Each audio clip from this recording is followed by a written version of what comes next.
আমি আছি তো, এই কথাটা বড় অদ্ভুত জানেন। এই কথাটা বলা যতটা সহজ, সেটা করা ঠিক ততটাই কঠিন। যারা ভালোবাসে, সারা জীবন তাদের ভালোবাসার মানুষটাকে নিজের কাছে আগলে রাখতে চায়, একমাত্র তারাই এই কথাটার যোগ্য মর্যাদা দিতে পারে। আজ সব কথা কেন বলছি তার উত্তর তো একটু পরেই পেয়ে যাবেন। তো আর কথা না বাড়িয়ে শুরু করছি আজকের বিশেষ নিবেদন, দেবলীনার লেখা আমি আছি তো।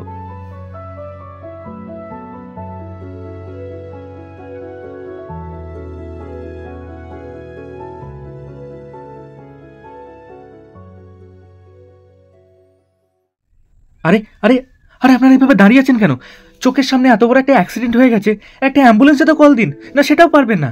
চুপচাপ এইভাবে দাঁড়িয়ে আছেন, লজ্জা লাগছে না আপনাদের এইভাবে? দেখছেনই তো দাদা অ্যাক্সিডেন্ট। কে আর এখন এইসব নিয়ে ঝামেলায় পড়তে চায় বলুন তো?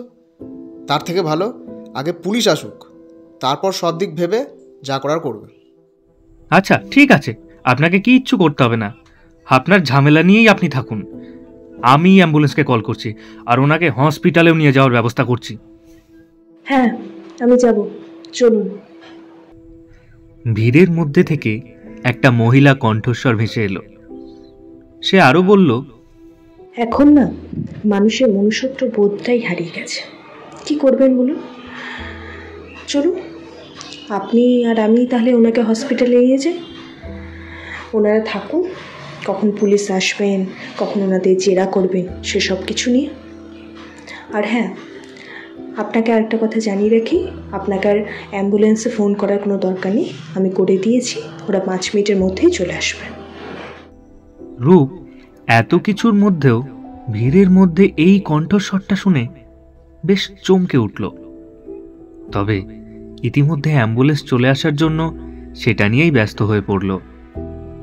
এই তো আপনারা চলে এসেছেন, যাক ভালো হলো। চলুন তাহলে, আর বেশি দেরি করলে হবে না। আর বলছিলাম, আপনি? হ্যাঁ আমি যাব, চলুন। আসুন তবে। ধরাধরি করে অচেতন অজ্ঞাত পরিচয়ের আহত ব্যক্তিকে অ্যাম্বুলেন্সে তোলা হলো। এরপর রূপ আর সেই মেয়েটিও অ্যাম্বুলেন্সে উঠে পড়ল। আপনাদের তাহলে সবটা গোড়া থেকে বলি। হাইরোডের ধারে একজন ব্যক্তি গাড়ি ব্রেক ফেল করে অ্যাক্সিডেন্ট করে। তারপর ঘটনাস্থলে অনেক মানুষ জড়ো হলেও তারা কেউই একটি বারের জন্য এগিয়ে আসেনি। পুলিশ কখন আসবে সেই আশায় তারা সব কিছু দেখছিল। এমন সময় অফিস যাওয়ার পথে রূপ এই ঘটনাটা দেখে বিরক্ত হয়ে তখন কথাগুলো বলেছিল। Doctor, nurse, please help us. রূপ পাগলের মতো হাসপাতালে ঢুকে এইসব বলতে থাকে। পিছন পিছন আসছিল সেই মেয়েটিও। অবশেষে তাদের দুজনের তত্ত্বাবধানে ওই ব্যক্তির তাড়াতাড়ি চিকিৎসাও শুরু হয়। শান্ত হয় রূপ। বাড়ির লোকেদেরও জানানো হয়েছে, তারাও কিছুক্ষণের মধ্যেই চলে আসবে। সে দেখে মেয়েটাও এইসবের মধ্যে বেশ ক্লান্ত হয়ে চেয়ারে বসে আছে। মেয়েটাকে চিনতে তার এতটুকু ভুল হয়নি। সে আর কেউ নয়, তার আস্তে আস্তে মনে পড়ছে কলেজের প্রথম দিনের কথাগুলো। এত বছর আগের কথা না, এত বছর আগের কথা তো নয়। এই তো সেদিন সে ভয়ে ভয়ে কলেজে ঢুকেছিল। প্রথম ক্লাসটা হতে না হতে থার্ড ইয়ারের একজন সিনিয়র দাদা আর দিদি ক্লাসে এসে বেশ হুঙ্কার এবং রসিকতার সুরেই বলেছিল, হ্যালো জুনিয়র, আমি অমিত, আর আমার পাশে আছেন তোমাদের দিদি। আমি রঙ্গিতা। সবাই শোন, আজ প্রথম দিন, তোদের আর টিচারদের ক্লাস হবে না। তবে বেশি আনন্দ পাওয়ার কিচ্ছু নেই। আজ তোদের ক্লাস আমরা নেব। এবার তোদের আমরা একটু মেপে ঝুপে দেখবো আর কি। দাদা ঠিক বুঝতে পারলাম না যে। ভাই, তোমায় কিচ্ছু বুঝতে হবে না, এটা আউট অফ সিলেবাস, তাই না বুঝলেও চলবে। তোরা শুধু আমাদের দুজনকে ফলো করবি ব্যাস। এতটুকুই তোদের করতে হবে, আর কিছু নেই। এই ওঠ ওঠ, সব ওঠ, আর ব্যাগগুলো সব এখানেই রেখে দে, বুঝলি? আর তারপর চল আমাদের সাথে, তোদের সাথে একটু স্পেশাল গল্প করব, এই আর কি। চলো বাবুরা, লক্ষ্মী ছেলে মেয়ের মতন আমাদের ফলো করো। তাদের কথা মতো সব জুনিয়ররা অমিত আর রঙ্গিতার পিছন পিছন যেতে লাগলো। বেশ কিছুটা আসার পর তারা একটা হল ঘরের সামনে এসে দাঁড়ালো। ঢুকেই দেখতে পেল সেখানে প্রায় ৩৫ জন উপস্থিত। তারা কটমট করে ওদের দিকে তাকিয়ে আছে। Welcome to PDMC. ওদের মধ্যে থেকেই বেশ লম্বা চওড়া চেহারার একজন বলে উঠল, এই তোরা ওখানে তাড়াতাড়ি লাইন করে বসে পড়। দেখ, তোদের আমরা নাম ধরে এক এক করে এখানে ডাকবো, আর তোরা এক এক করে ঠিক এখানে আসবি। কি হচ্ছে এতক্ষণ ধরে সেটা কিছুই বুঝতে পারছে না রূপ। সদ্য গ্রাম থেকে উঠে আসা ছেলেটার এই সব কিছুই অচেনা অজানা। ও দেখে যে বাকিদের মধ্যে অনেকজন তার মতো নয়, তাদের চোখ মুখে ভয়ের ছাপটুকু নেই। এইসব ভাবছিল, তখনই একজনের ধাক্কাতে হুঁশ ফিরল রূপের। এই, তোর নাম তো রূপাঞ্জন মল্লিক, তাই না? চল, এইবার তোর টার্ন। আমার? হ্যাঁ, তোরই, ওঠ। এসো বাবু, এসো। রূপ ওদের সিনিয়র পুষ্পলদার কাছে বেশ ভয়ে ভয়ে দাঁড়ালো। হাত পাও কাঁপছে তার। এমন সময় পুষ্পল বলে ওঠে, এই তিতির, একটু আসবি? হ্যাঁ, কি হলো? আমাকে আবার কেন ডাকছিস তুই পুষ্পল? বেশ, তো আমি এখানে আছি, খামোকা আবার আমাকে ওইখানে কেন ডাকছিস? তুই দাঁড়া এখানে। এই রূপ, তুই আমার জিএফ তিতিরকে প্রপোজ করবি? একটু ফিল্মি স্টাইলে করতে হবে কিন্তু। কি প্রপোজ? হ্যাঁ, প্রপোজ করতে হবে। আবার প্রপোজ? তুই আমাকে এইটার জন্য ডাকলি? তোরা না বাড়ির সবটে। আমিও দেখতে চাই আমার তিতিরকে আমার থেকেও ভালোভাবে আর কে প্রপোজ করতে পারে। কিরে, তুই মুখ নিচু করে দাঁড়িয়েছিস কেন? মুখটা তোল। মুখ না তুলে প্রপোজ করবি কি করে? অবশেষে মুখ তোলে রূপ, আর অবাক হয়ে যায় সে। এত সৌন্দর্যতা তো কোনো দিনও দেখেনি সে। বারে বারে যেন জীবনানন্দ দাশের বনলতাকে নিয়ে লেখা কবিতাগুলোই তার মনে পড়ে যাচ্ছে। কিরে, কি হলো? এমন করে ভ্যাবলার মতো তাকিয়েছিস কেন?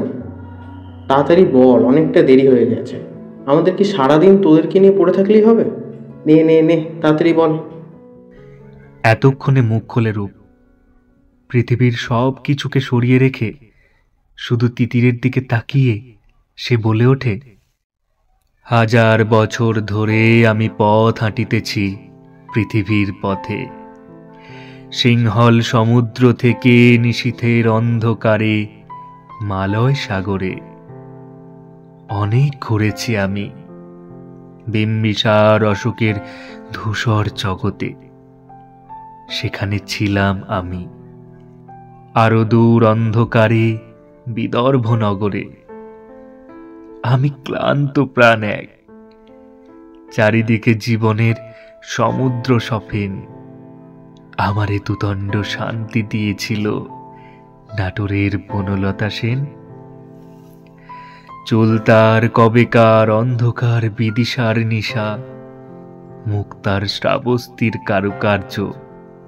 অতি দূর সমুদ্রের পর হাল ভেঙে যে নাবিক হারায়েছে দিশা। সবুজ ঘাসের দেশ যখন সে চোখে দেখে দারুচিনি দ্বীপের ভিতর, তেমনি দেখেছি তারে অন্ধকারে। বলেছে সে, এতদিন কোথায় ছিলেন? পাখির নীড়ের মতো চোখ তুলে নাটোরের বনলতা সেন। সমস্ত দিনের শেষে শিশিরের শব্দের মতন সন্ধ্যা আসে। ডানার রৌদ্রের গন্ধ মুছে ফেলে চিল। পৃথিবীর সব রং নিভে গেলে পাণ্ডুলিপি করে আয়োজন। তখন গল্পের তরে জোনাকির রঙে ঝিলমিল। সব পাখি ঘরে আসে, সব নদী ফুরায় জীবনের সব লেনদেন। থাকে শুধু অন্ধকার মুখোমুখি বসিবার। বনলতা সেন।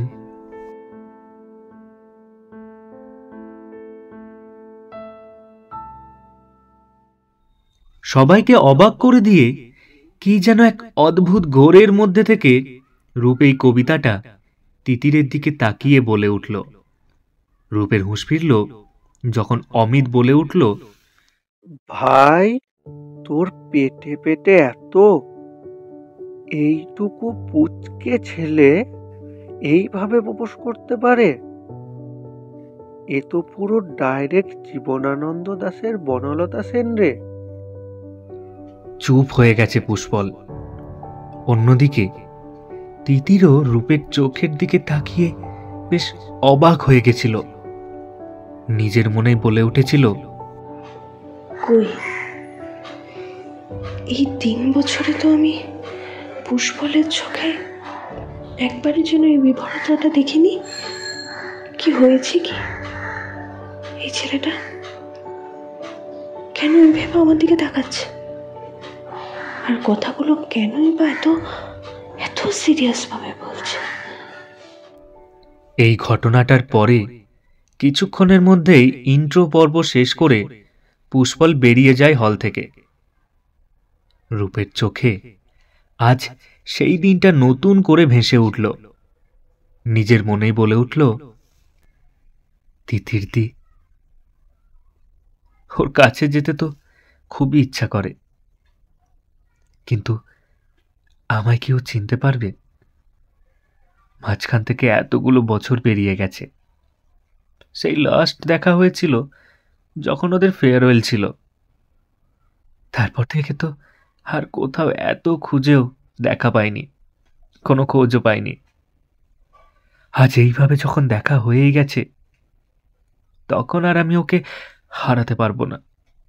যে করেই হোক আমি কথা বলবই। এই বলতে বলতে তিতিরের পাশে বসে রূপ বলবো বলবো করে বলেই ফেলল, তিতিরদি, কেমন আছো? এই অচেনা জায়গায় কেউ তার নাম ধরে ডেকেছে, এটা শুনে বেশ চমকে উঠল তিতির। কে আপনি? মানে তুমি? আমি না তোমাকে ঠিক চিনতে পারছি না। তিতিরদি, তুমি কিন্তু সেই আগের মতোই আছো। না হলে এত বছর পরেও তোমায় চিনতে আমার এতটুকু ভুল হয়নি। আমি হলাম রূপাঞ্জন মল্লিক, তোমার থেকে ঠিক 2 বছরের জুনিয়র। আমরা তো একই কলেজে পড়েছি। এবার বুঝতে পারছো?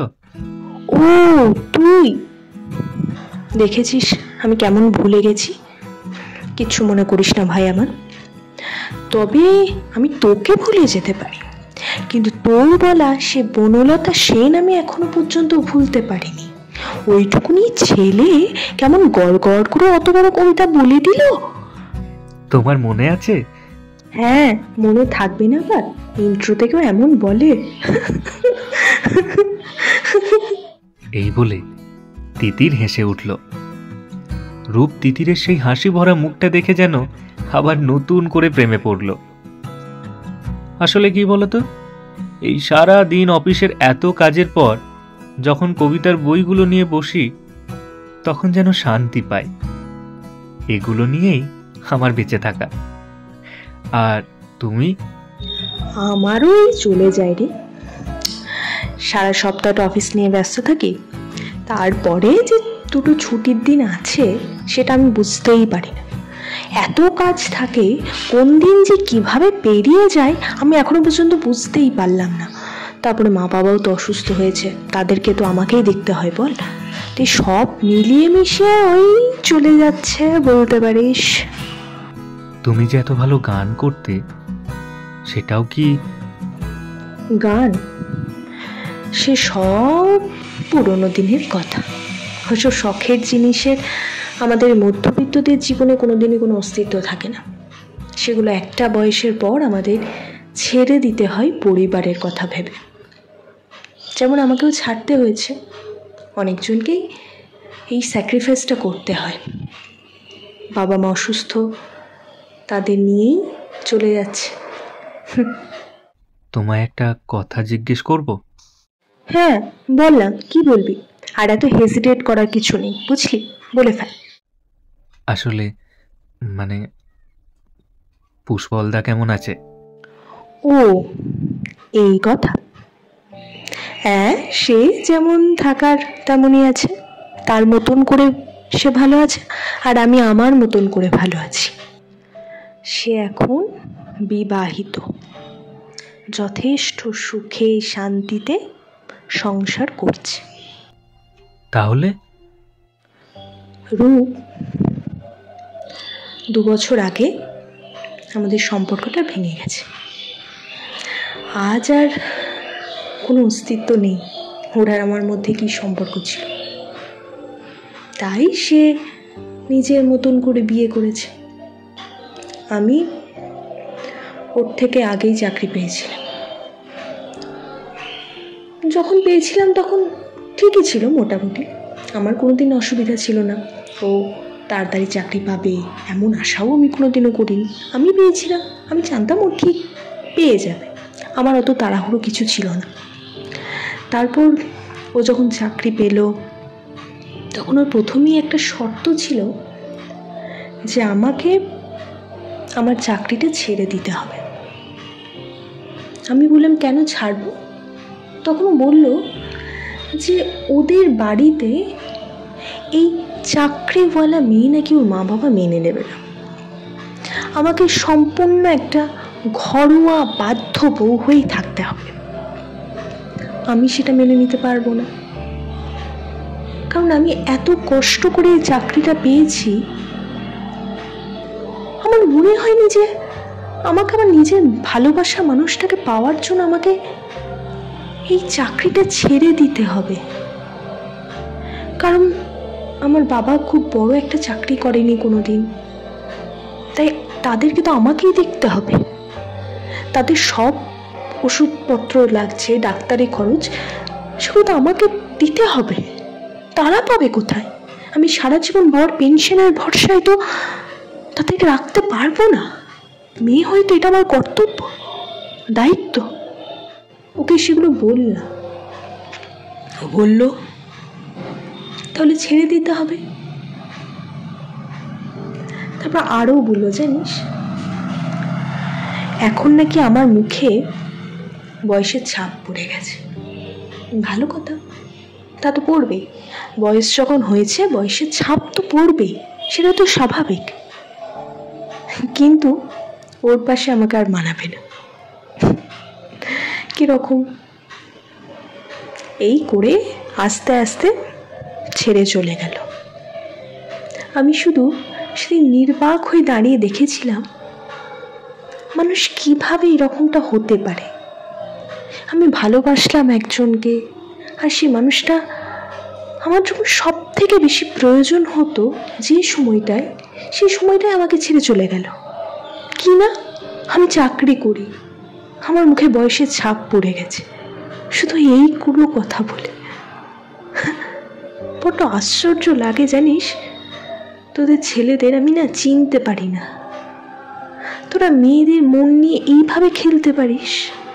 আমি সত্যি পুষ্পলকে না দেখলে আমি বুঝতেই পারতাম না যে এরকমটাও হয়। এতদিন শুনেছি, দেখেছি, জীবনের ওই চরমতম দিনটাই আমি সেদিন খুব গভীরভাবে উপলব্ধিও করলাম কথাগুলো। আর একটা খুব সত্যি কথা কি জানিস, এই সত্যিটা হচ্ছে তারা প্রেম করবে নিজেদের পছন্দের একজনের সঙ্গে, তখন সে তার পছন্দ হবে, সে তার বয়সী হবে, সে তার মতন হবে। কিন্তু যত দিন যাবে, যখন দেখবে এই বিয়ের সময় আসছে, তখন তারা তাকে হুট করে ছেড়ে দেবে। আর বিয়ে করবে কাদের? স্বল্প শিক্ষিতা, বাধ্য, ঘরোয়া একটা মেয়েকে, যে তার কথা অক্ষরে অক্ষরে মানবে, কোনো প্রতিবাদ করবে না, হাত পেতে টাকা চাইবে। সেই ছেলেটা তার বউকে অর্ধেকটা কথা শোনাবে, তারপরে উচ্ছিষ্টের মতো হাতে টাকাগুলো দেবে। ব্যাস এইটাই। আমাকে আবার পুষ্পল ইনভাইটও করেছিল ওর বিয়েতে। কিন্তু কি বলতো, আমি না ওই টাইমটায় ওর বিয়েতে যাওয়ার জন্য প্রিপেয়ার্ড ছিলাম না। আমার এত বছরের ভালোবাসার মানুষটা আমাকে ছেড়ে অন্য মানুষের হয়ে যাচ্ছে, এটা আমি দেখতে পারবো না, পারিনি যেতে। আমাদের কয়েকজন বন্ধু বান্ধব ওকে বুঝিয়েছিল প্রথম, কিন্তু ও মানেনি, ওর সিদ্ধান্তেও অটল ছিল। কি করব, ভেঙে গেল, সম্পর্কটা হলো না। সেই জন্যে অনেক বন্ধু ওর বিয়েতে যায়নি। কিন্তু ওরা না গেলে কি হবে, সে তো সুখেই আছে। তোমাদের এত বছরের একটা সুন্দর সম্পর্ক এইভাবে ভেঙে গেল? কলেজে তো তোমরা কত ফেমাস ছিলে। হ্যাঁ, ফেমাসই বটে, আমরা যথেষ্ট ফেমাস ছিলাম। কি বলতো, ভালোবাসা যেমন কোনো কারণ হয় না, ছেড়ে যাওয়ার জন্য তেমন কোনো অজুহাতের অভাব হয় না। আর দেখা হয়েছে তোমাদের? একবার হয়েছিল, একটা শাড়ির দোকানে। আমিও গেছিলাম শাড়ি কিনতে আমার একটা বোনের সাথে। ও এসেছিল ওর বউকে নিয়ে, আমাকে দেখিয়ে দেখিয়ে দোকানের সব থেকে দামি শাড়িটা বউকে কিনে দিয়েছিল। বেশ প্রেমও জমে উঠেছিল, দেখলাম, ভালো লাগলো। রবি ঠাকুর কি বলেছেন বলতো? রবি ঠাকুর বলেছেন, তুমি যখন যাকে ভালোবাসবে সে মানুষটা যতই তোমাকে খারাপ কথা বলুক না কেন, তুমি চাইলেও না সে মানুষটা খারাপ চাইতে পারবে না। পুষ্পল যেমনই হোক না কেন, ওকে তো আমি ভালোবেসেছিলাম। তাই আমি সবসময় চাই যেন ও যেন ভালো থাকে, ও যার সাথেই থাকুক, কিন্তু ও যেন ভালো থাকে। সেদিন ওদের দেখে আমার মনে হয়েছিল না, ওরা ভালো আছে। দেখো, কেউ চলে যায় ভালো থাকার জন্য, আর কেউ থেকে যায় ভালো রাখার জন্য। পুষ্পলদা কোনোদিনই কাউকে ভালোবাসতে পারবে না। সারা জীবন ভালোবাসাতে লোক দেখানো, রং চড়ানো, এইগুলো থাকে না। আর এটাকে না ভালোবাসা বললে ভালোবাসাকে অপমান করা হবে। তাই তুমি এটা নিয়ে কষ্ট পেও না। না রে, কষ্টগুলো এখন অভ্যেস হয়ে গেছে। যা হবার তা তো হয়েছে। আমি আছি আমার মতন, আমি আমার নিজের মতন করে ভালো রাখার চেষ্টা করি, এই আর কি। যখন খুব কষ্ট হয় তখন আকাশের দিকে মন খুলে তাকাই, গুনগুন করে গান করি, আবার সব ঠিক হয়ে যায়। রাস্তায় সারাদিন এত মানুষের এত কষ্ট দেখি, তারপর নিজের কষ্টগুলো না কেমন ফিকে হয়ে যায় তাদের সামনে।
কেন শুধু শুধু ছুটে চলা, একে একে কথা বলা, নিজের জন্য বাঁচা নিজেকে নিয়ে।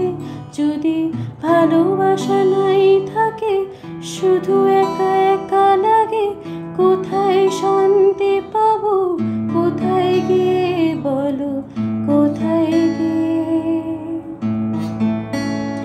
আমি শুনেছি তোমরা নাকি এখনো স্বপ্ন দেখো, এখনো গল্প লেখো, গান গাও প্রাণ ভরে, মানুষে বাঁচা মোরা এখনো ভাবিয়ে তোলে তোমাদের ভালোবাসা, এখনো গোলাপে ফোটে আস্থা হারানো এ মন নিয়ে। আমি আজ তোমাদের কাছে এসে দুহাত পেতেছি, আমি দু চোখের গহ্বরে শূন্যতা দেখি শুধু। রাত ঘুম আমি কেন স্বপ্ন দেখি না, তাই স্বপ্ন দেখবো বলে আমি দু চোখ পেতেছি,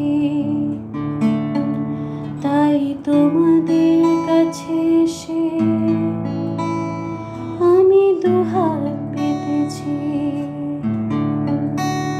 তাই তোমাদের কাছে এসে আমি দুহাত পেতেছি। অনেক হয়েছে আমার কথা, এবার তোর কথা বলতো, তোর কথা একটু শুনি। বিয়েটে করেছিস? ও বাবা, না না, আমি ওসবে নেই। কি, এখনো পর্যন্ত বিয়ে করিসনি? তাহলে নিশ্চয়ই কোনো প্রেমিকা আছে। কি রে? আর প্রেমিকা মানে? যাকে কোনোদিন নিজের ভালোবাসার কথাটা বলতেই পারলাম না, সে আর তাহলে প্রেমিকা হবে কি করে? কি, তুই এখনো পর্যন্ত বলতে পারিসনি যে কলেজে আমাকে ইন্ট্রোতেই বনলতা সেন বলে প্রপোজ করতে পারে, সে নিজে বাস্তবে নিজের প্রেমিকাকে বলতে পারলো না? রূপ, এটা তোর থেকে সত্যি আনএক্সপেক্টেড, জানিস তো। আসলে আমি যাকে ভালোবাসি তার জীবনে অন্য মানুষ আছে, তাই আমি চাইনি তাকে এই কথাগুলো বলে বিব্রত করতে। আমি চাই তোর জীবনে তোর ভালোবাসার মানুষটা যেন ফিরে আসে, আর যে তোকে পাবে না সে বড্ড লাকি, জানিস, যে তোর মতো এরকম হীরের টুকরো একটা ছেলে পাবে। আমি চাই তোর জীবনে তোর ভালোবাসার মানুষটা যেন ফিরে আসে।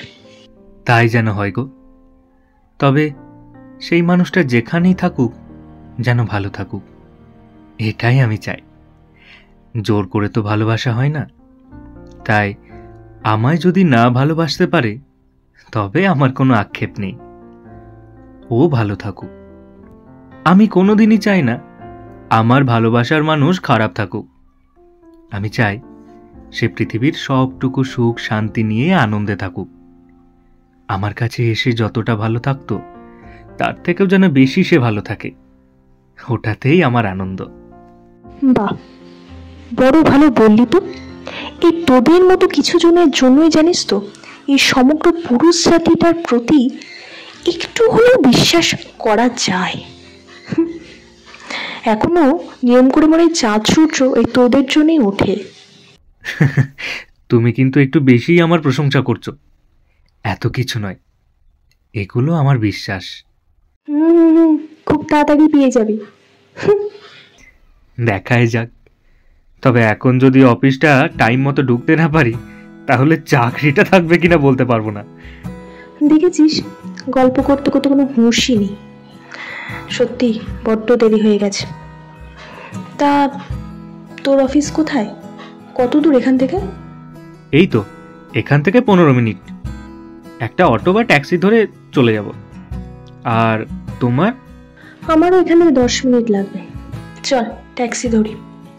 আচ্ছা তাই চলো।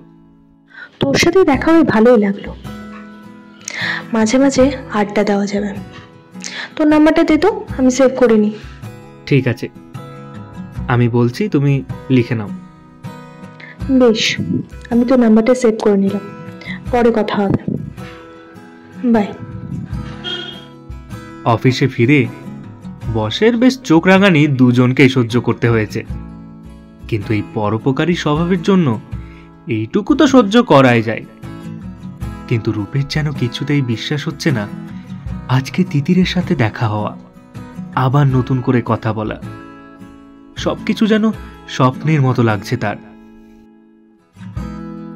আচ্ছা, আমি যদি ওকে বলি আমি ওকে নিয়ে কি ভাবি, তাহলেও কি ও এইভাবেই আমার সাথে কথা বলবে, যোগাযোগও কি রাখবে? কিন্তু আমি যদি না বলি তাহলে তো আমি শান্তি পাবো না। এতগুলো বছর ধরে নিজের মনে মনে যে কথাগুলো বয়ে এনেছি, সেটা যদি আজও আমি ওকে না বলতে পারি, তাহলে যে নিজের এই অস্বস্তি কোনো দিনও দূর হবে না। আবার ও এটা ভাববে না তো যে পুষ্পলদার চলে যাওয়াটাকে ইস্যু করে আমি ওর জীবনে আসতে চাইছি? ওহ, কি করবো কিছু বুঝতে পারছি না। হে ঠাকুর, এবার তুমি আমায় পথ দেখাও। কি রে রূপ, এতক্ষণ ল্যাপটপটাকে সামনে নিয়ে কি এত ভাবছিস বলতো তুই? Any problem? না রে, কিছু হয়নি অগ্নিমিত্রা, আই এম ফাইন। না, তুই ভালো নেই। কি হয়েছে আমাকে একটু বলবি? আসলে অগ্নি, তুই এটা ভালো বুঝবি। শোন, আমি আমার কলেজের একজনকে ভালোবাসি। সে আমার থেকে বয়সে 2 বছরে বড়। তার থেকেও বড় কথা, ওর সাথে আমাদেরই এক সিনিয়র দাদার সম্পর্ক ছিল, কিন্তু তার সাথে কয়েক বছর আগে ব্রেকআপ হয়ে গেছে। আজ আবার এতদিন পর কথা হলো, কিন্তু সমস্যা হলো আমি কিভাবে বলবো যে আমি ওকে এতদিন ধরে ভালোবাসি? আমার কি বলাটা ঠিক হবে? দেখ, আমি যদি ওই মেয়েটার জায়গায় থাকতাম তাহলে কখনোই তোর প্রপোজাল আমি এক চান্সে অ্যাকসেপ্ট করতে পারতাম না। সেটা সম্ভবও নয়। এমনিতেই একটা স্ট্রং রিলেশনশিপ থেকে এতটা ধাক্কা পাওয়ার পর মানুষের বিশ্বাস এমনিই উঠে যায়। নতুন করে আবার একটা সম্পর্কে জড়ানো এত সহজ নয় রে। একটা সম্পর্ক শুরু হয় বিশ্বাস, ভরসা, যত্ন, ভালোবাসা সমস্ত কিছু নিয়ে। সেগুলো এত সহজ নয়। তবে আমি তোকে বলবো, তুই ওকে আরও চিনতে চেষ্টা কর, আরও বোঝ ওকে, তবেই তুই বুঝবি ও কি চাই। বুঝলি? আমি তো জানতেই চাই ওকে, বলতে পারিস প্রতিদিন নতুন করে আবিষ্কার করতে চাই। কিন্তু কোনো কিন্তু নয় রূপ, তাহলে আরও বেশি বেশি করে সময় কাটা। যদি সত্যি ভালোবাসিস তাহলে ওর জীবনের এতদিনের যা কষ্ট আছে সেটা বুঝিস, সেটা জানার চেষ্টা করিস। সেটাই তো করতে চাই আমি। আমি কোনোদিনও ভাবিনি যে ও আবার আমার জীবনে এইভাবে ফিরে আসবে। ওর জীবনে যে এত কষ্ট, সেটা আমি কোনোদিন বুঝতেই পারিনি। কলেজ শেষ করার পর ওর অনেক খোঁজ করেছে, কিন্তু কোনো খবর পাইনি রে। ভেবেছিলাম ও হয়তো পুষ্পলদার সাথে ভালোই আছে, সুখে আছে, কিন্তু দেখ আজ ওর বিষণ্ণ মুখটা আমাকে বড্ড ভাবাচ্ছে রে। তাহলে সেই কষ্টটা তোকেই মেটাতে হবে, বুঝেছিস? আচ্ছা, আমি কি ওকে একটা ফোন বা মেসেজ করব? হ্যাঁ, কর। অফিস থেকে ফিরতে বেশ রাত হয়ে গেছে রূপের। খাওয়া দাওয়ার পর রূপ তিতিরকে ফোন করা নিয়ে বেশ দ্বন্দ্বে পড়ল। বেশ কিছুক্ষণ ভাবনার পর ফোনটা করেই ফেলল। দুবার রিং হওয়ার পর তিতির বেশ চিন্তিত হয়েই ফোনটা ধরল। হ্যালো রূপ, বলছি বাবার শরীরটা প্রচন্ড খারাপ করেছে বুঝলি। আমি বাবাকে নিয়ে এখন হসপিটাল নিয়ে চললাম। আমি তোর সাথে পরে কথা বলবো। হ্যাঁ, কোন nursing home? Yours care nursing home. আমি এখন বাবাকে নিয়ে অ্যাম্বুলেন্সেই আছি। আমি এখন রাখছি। হ্যাঁ, বেশ ঠিক আছে। তারপরে তিতির ফোনটা কেটে দিল। রূপ তাড়াতাড়ি সেখানে যাওয়ার জন্য রেডি হলো। হাসপাতালে পৌঁছে রূপ দেখে যে তিতির পাগলের মতো রক্তের জন্য এদিক ওদিক ছুটে বেড়াচ্ছে। রূপকে দেখেই তিতির বলে ওঠে, রূপ তুই এত রাতে এখানে? ভালো হয়েছে তুই এসেছিস। বলছি তোর চেনা জানা কোনো বি নেগেটিভ ব্লাড ডোনার পাওয়া যাবে?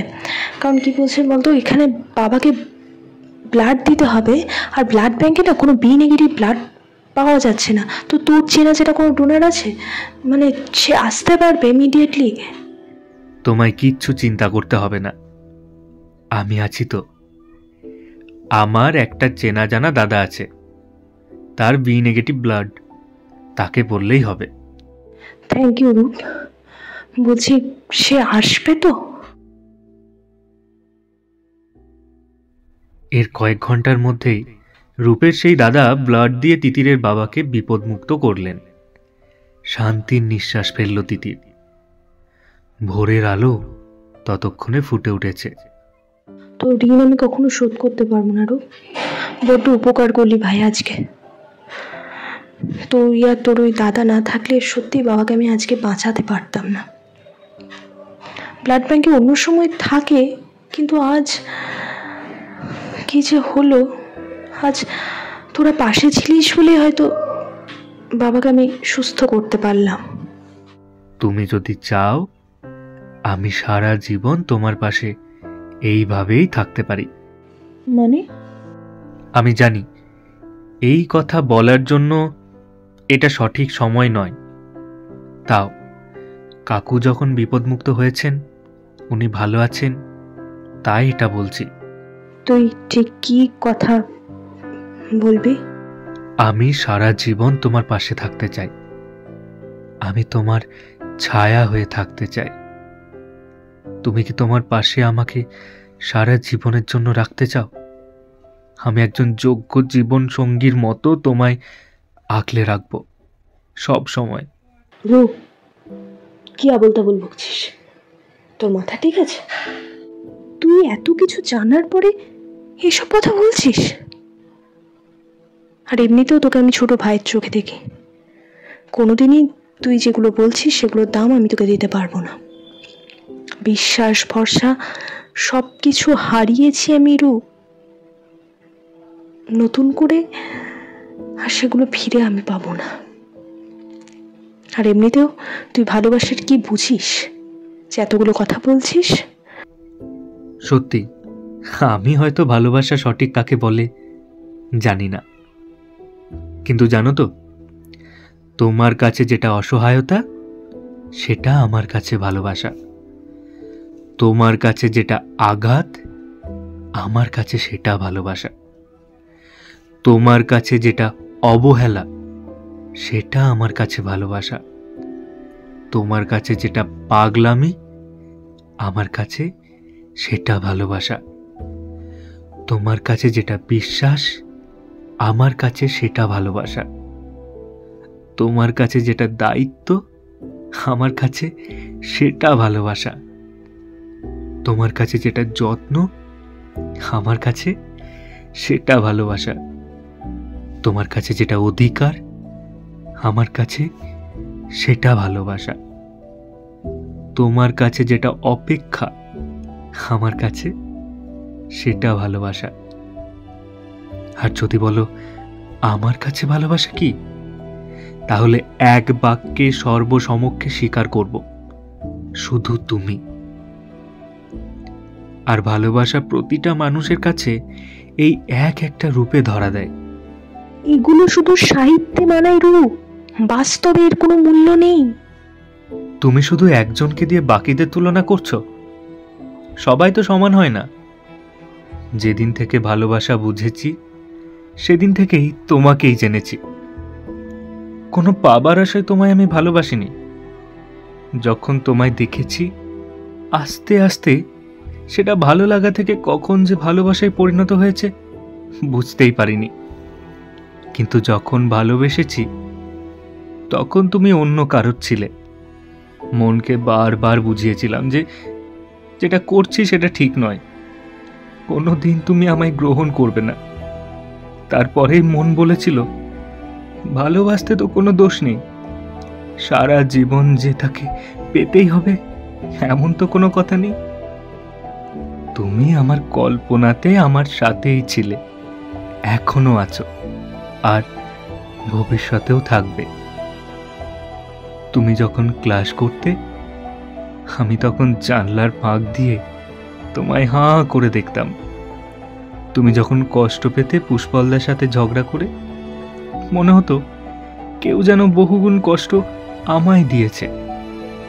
যখন তুমি ক্যান্টিনে সবার সাথে গল্প করতে, তখন আমি তোমায় চুপি চুপি দেখতাম। কখনো কখনো অজান্তেই তোমার পাশে নিজেকে কল্পনা করতাম। যখন তুমি গলা ছেড়ে গান করতে, নিজেকে সেই গানের ঢেউয়ে ভাসিয়ে নিয়ে যেতাম। তারপর তুমি কলেজ থেকে চলে গেলে।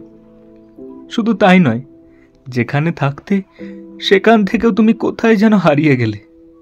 বহু খুঁজেছি তোমাকে, আর খুঁজে পাইনি। মন তখন আশা দিয়েছিল যে এই পৃথিবীতে আমি আর তুমি যদি বেঁচে থাকি, তাহলে সত্যিই আমাদের দেখা হবে। সেই ভেবেই আছি। আর হঠাৎ করে দেখো, একটা অ্যাক্সিডেন্টের মাঝে আমি তোমায় কেমনভাবে দেখতে পেলাম। আবার নতুন করে তোমায় আমি দেখতে পেলাম। এক রাশ মনে আনন্দ নিয়ে সেদিন ছুটে গেছি তোমার কাছে। অন্তত আরো কিছু সময় তোমার সাথে আমি কাটাতে পারবো, এইটা ভেবে। নতুন করে আবার আমি তোমার প্রেমে পড়লাম। আমার কল্পনার তুমিটা যেন এক ঝটকায় আমার সামনে এসে দাঁড়ালো। এটাও কি শুধুই ভালো লাগা? আচ্ছা, তুমি আমায় একটা কথা বলবে, এই ভালো লাগার মেয়াদ কতদিনের হয় গো? আর যদি সেই ভালো লাগার মানুষটা যদি চোখের সামনে না থাকে, তাহলেও কি সেটা বাড়তে থাকে? জীবনে আমি এত ঠকেছি যে ভালোবাসার উপর বিশ্বাসটাই আমি উঠে গেছে। তবে প্রথম যেদিন তোর মুখে আমি বনলতা সেন শুনেছিলাম, সেদিন আমি বেশ অবাক হয়েছিলাম। মনে হয়েছিল 18 বছরের একটা ছেলে সে ইন্ট্রোতে বনলতা সেন বলল। আমার পছন্দের কবিতা, আমার পছন্দের কবির কবিতা। আমি সে কথাটা পুষ্পলকেও বলেছিলাম। সেই নিয়ে আমাদের মধ্যে খুব ঝামেলাও হয়েছিল। কোথাও গিয়ে তোকে নিয়ে ওর মধ্যে একটা ইনসিকিউরিটি তৈরি হয়েছিল।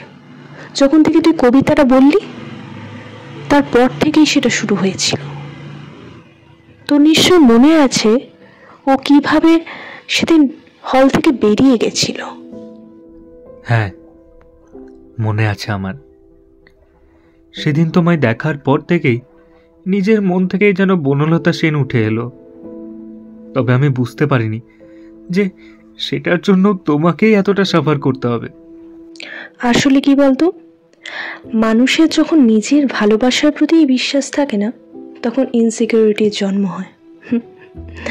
অপর মানুষটার প্রতি জোর করার একটা সীমাহীন চেষ্টা চলে।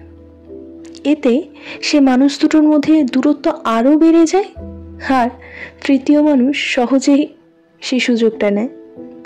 প্রথম আর দ্বিতীয় জনই সুযোগ করে দেয় তৃতীয় ব্যক্তিকে আসা। মিথ্যে হয়ে যায় সব স্বপ্ন, সব ভালোবাসা। অনেক দেরি হয়ে গেছে রূপ। বাড়িতে মা একা আছে, মাকে ওষুধ দিতে হবে।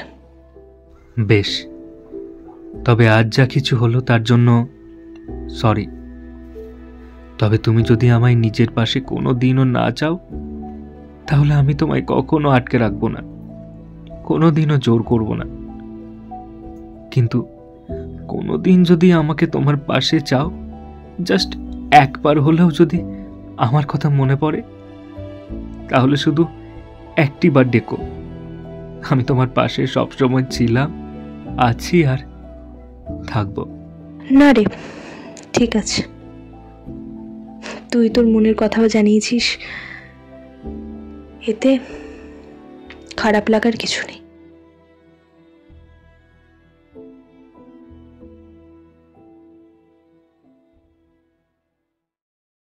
সেদিনের পর থেকে আর তিতিরের সাথে কোনো রকম যোগাযোগ ছিল না রূপের।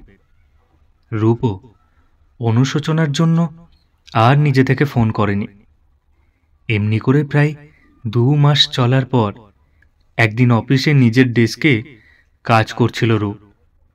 তখনই তার ফোনটা বেজে ওঠে। ব্যস্ততার জন্য ফোনের ডায়ালে ওঠা নাম্বারটা দেখেনি রূপ। ফোনটা রিসিভ করতেই একটা অতি পরিচিত কণ্ঠস্বর ভেসে উঠল। হ্যালো রূপ, আজ বিকেলে ফ্রি আছিস? একটু দেখা করতে পারবি?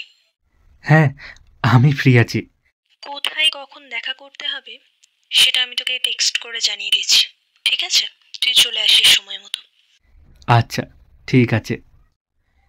আরও কিছু কথা বলতে যাবে এমন সময় হুট করে ফোনটা কেটে দিল তিতির।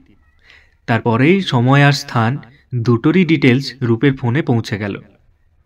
রূপ এই কথাটা অগ্নিমিত্রাকে জানিয়েছে। ও কিন্তু ভীষণ এক্সাইটেড। তাই অফিস থেকে তাড়াতাড়ি কাজ শেষ করেই সেই জায়গায় যাওয়ার জন্য রওনা দিল। সেখানে পৌঁছে দেখে যে তিতির একা একা সেখানে বসে আছে। তিতিরের খেয়ালই নেই কখন রূপ এসে তার পাশে এসে বসেছে। রূপই এই নীরবতাটা ভঙ্গ করল। তুমি কখন এসেছ? বেশ চমকে উঠে তিতির রূপকে দেখে শান্ত হলো। তারপর শান্ত ধীর স্থির গলায় বলল, আমি আজ সারাদিনই এখানে বসে আছি। ইচ্ছে করে আজকে অফিসটা ছুটি নিয়েছি, দিয়ে এই জায়গাটা চলে এলাম। মনটা এখানে এলে কেমন একটা শান্ত হয়ে যায়।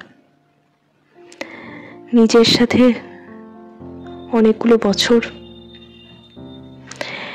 এতক্ষণ এতটা সময় কাটাইনি, তাই সময় কাটিয়ে বেশ ভালোই লাগছে। আচ্ছা, বুঝলাম। পারবি আমার সাথে সারা জীবন থাকতে? আমার তো আগের মতো সৌন্দর্যতা নেই। সংসারে চিন্তা ভাবনাগুলো চোখ মুখ ফুটে বেরিয়ে আসছে। আমি বাধ্য বউ হতে পারবো না, সেটা ছেলেদের সব থেকে বড় অপছন্দ। আমার নিজস্ব মতামত আছে, আমার বয়স্ক মা বাবা আছে, তাদেরকে আমাকে দেখতে হবে। সবসময় শ্বশুর বাড়ির লক্ষ্মী বউটি হয়ে থাকা আমার পক্ষে সম্ভব না।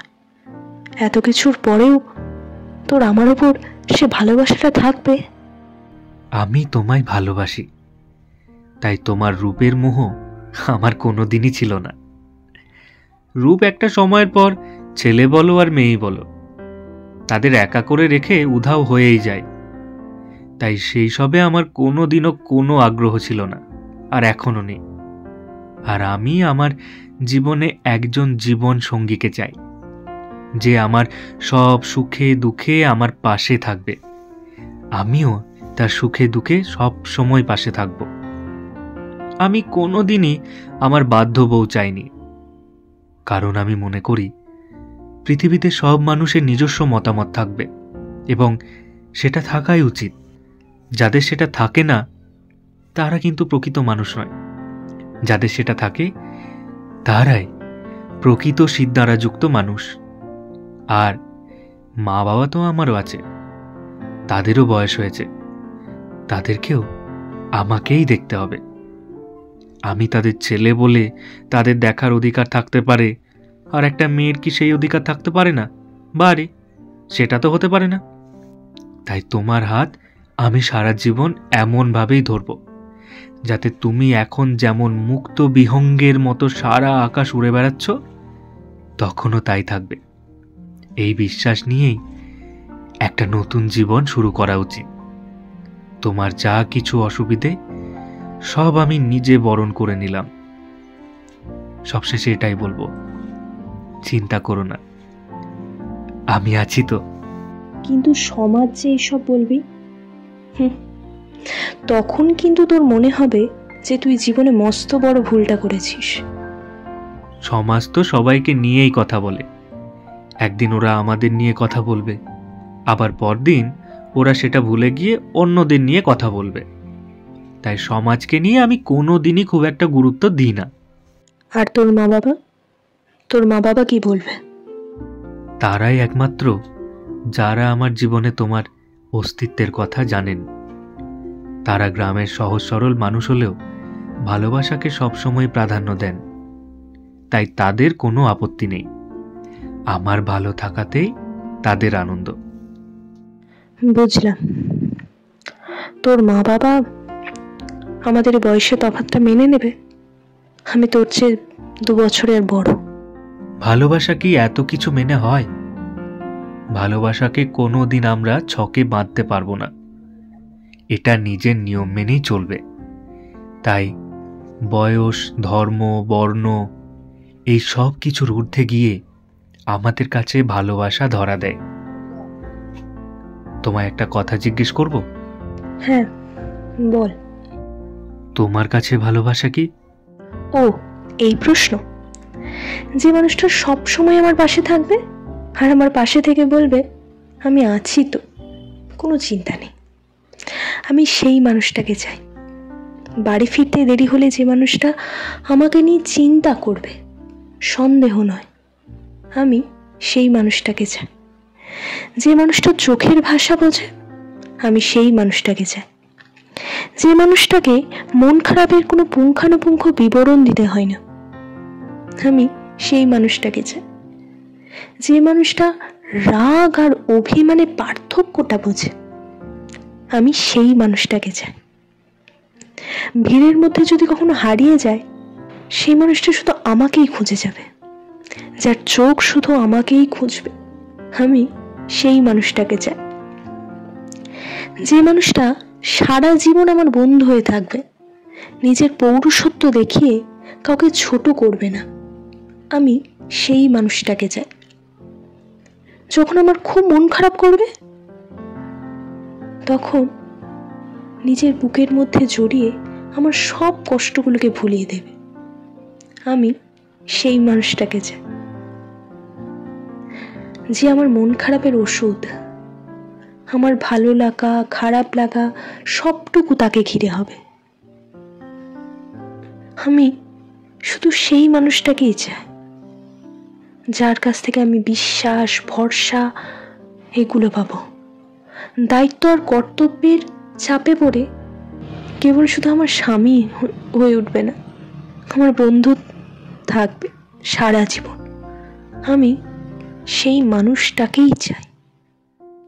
বিশ্বাস, ভরসা, সম্মান, যত্ন এগুলো আমি সবই হারিয়েছি জানিস। তারপর থেকে এইগুলোর প্রতি আমার কোনো আস্থাই নেই। সেদিন তোর বলার কথাগুলোর মধ্যে কোথাও যেন আমি এগুলো খুঁজে পেয়েছিলাম, তাই এতদিন ধরে সেগুলোই ভেবেছি। একবার ভরসা করতে পারবে আমার উপর? আমি তোমায় জোর করব না, কিন্তু নিজেকে আর একবার সুযোগ দিয়ে দেখো। আমি তোমার বিশ্বাস কোনো দিনও ভাঙব না। হাতের উপর হাত রাখা যতটা সহজ, এটা সারা জীবন বইতে পারে না ততটাই কঠিন। কিন্তু আমি তোকে বলতে পারি, আমি সারা জীবন তোর হাত দুটো এভাবেই ধরে থাকবো। সব পরিস্থিতিতে তুই আমায় তোর পাশেই পাবি। জীবনের সব সময় তোকে একটা ভরসা আমি তোকে দেব, আমি আছি তোর পাশে আর সারা জীবন থাকবো। এই বলে তিতির রূপের হাতটা ধরে নেয়। প্রতিদিন সূর্যোদয় এবং সূর্যাস্তের মতো আমাদের জীবনেও আলো অন্ধকারের খেলা প্রতিনিয়ত চলতে থাকে। আমরা দীর্ঘ অন্ধকার পেরিয়ে যখন আলোর সম্মুখীন হই, তখন এই আলো আমাদের ভরসা দেয়, বিশ্বাস করতে শেখায়, আর একমাত্র ভালোবাসারই সেই ক্ষমতা আছে। শুনছিলেন আজকের বিশেষ নিবেদন দেবলীনার লেখা আমি আছি তো। আজ গল্প পাঠে ছিল দেবলীনা, সপ্তর্ষি, প্রতিভা, সৌরভ, সৈমী, দেবজ্যোতি, সমীরণ এবং আমি ভাস্কর। সঙ্গীত পরিবেশনায় ছিল শানময়ী। পোস্টার ডিজাইন, ধ্বনি পরিকল্পনা, গল্পের সমগ্র পরিচালনায় আমি ভাস্কর। আমাদের আজকের এই গল্পটি ভালো লেগে থাকলে লাইক, কমেন্ট এবং শেয়ার করতে অবশ্যই ভুলবেন না। আর নতুন নতুন গল্পের আপডেট পাওয়ার জন্য এখনই সাবস্ক্রাইব করুন আমাদের ভয়েস টু টেলস ইউটিউব চ্যানেলটিকে। সবাই ভালো থাকবেন, সুস্থ থাকবেন।